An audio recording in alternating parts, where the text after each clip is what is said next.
তিনি 6 বার মারা গেছেন, কিন্তু মৃত্যুকে ফাঁকি দিয়ে 6 বারই আবার জীবিত ফিরে এসেছেন। তাকে মোট 6 বার মৃত বলে ঘোষণা করেন চিকিৎসকেরা, কিন্তু প্রতিবার শেষকৃত্যের ঠিক আগে আবার চোখ মেলেছেন তিনি, ফিরে এসেছেন জীবিত হয়ে। বারবার এমন ঘটায় খোদ চিকিৎসক এবং স্থানীয় মানুষ জানি হতবাক। অর্ধ ডজনবার মৃত্যুর মুখোমুখি হয়েও ফেরত এসে সবার মনে ভয়ের সঞ্চার করেন তিনি। তার সম্প্রদায়ের মানুষ ভয় পেয়ে তাকে একঘরে করে দিয়েছেন, এমনকি নিজের পরিবারও প্রত্যাখ্যান করেছে তাকে। এমনকি ভীত সন্ত্রস্ত গ্রামবাসী অপশক্তি ভেবে আগুন ধরিয়ে দেন তার ঘরে।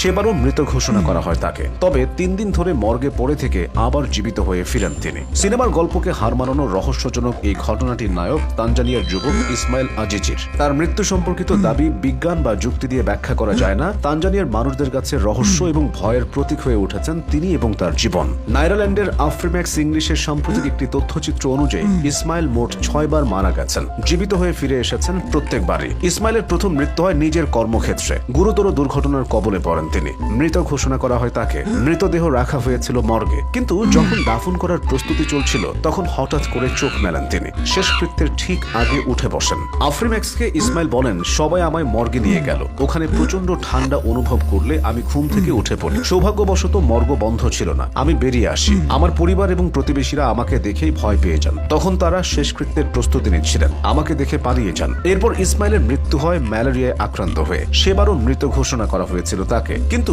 ফের সমাহিত হওয়ার ঠিক আগে আগে চোখ খোলেন তিনি। আবার হতবাক হয়ে যান পরিবার পরিজনেরা। ভয় ছড়ায় গ্রামবাসীদের মধ্যে। সেখান থেকে বিষয়টি আরো চাঞ্চল্যকর হয়ে ওঠে। এরপর একটি গাড়ি দুর্ঘটনা, সাপের কামড় এবং সেপটিক ট্যাঙ্কে পড়ে যাওয়ার পরও মৃত ঘোষণা করা হয়েছিল তাকে, কিন্তু প্রতিবার একই ঘটনার পুনরাবৃত্তি। শেষকৃত্যের ঠিক আগে আগে নাড়াচাড়া শুরু করে মৃতদেহ। চোখ মেলে শ্বাস প্রশ্বাস নেওয়া শুরু করেন ইসমাইল। তবে ষষ্ঠবার ইসমাইলের মৃত্যু ছিল ভয়ঙ্কর। অপশক্তি ভেবে তাকে তার বাড়িতে জীবন্ত পুড়িয়ে মারার চেষ্টা করেন প্রতিবেশীরা। আগুন ধরিয়ে দেন তার ঘরে। ইসমাইলকে সেবারও মৃত ঘোষণা করা হয়েছিল। এরপর ইসমাইলের দেহ 3 দিন ধরে মর্গে রাখা হয়। গ্রামবাসী ভাবে ল্যাঠা চুকেছে, কিন্তু 3 দিন পর জীবন্ত অবস্থায় মর্গ থেকে বেরোনোর পর ইসমাইলকে নিয়ে আতঙ্ক চূড়ায় পৌঁছায়। তাকে একঘরে করে দেওয়ার সিদ্ধান্ত নেওয়া হয়। ইসমাইলের কথায়, প্রতিবার যখনই আমি মারা যেতাম এবং ফিরে আসতাম আমার শরীরে অদ্ভুত অনুভূতি হতো। লোকেরা আমার সঙ্গে এমন আচরণ করতে শুরু করলেন যেন আমি একজন পিশাচ। ইসমাইলের দাবি, তিনি কখনো কারো ক্ষতি করেননি, তবুও স্থানীয়দের সন্দেহ যে তিনি অপশক্তি বা কালো জাদুর সঙ্গে যুক্ত।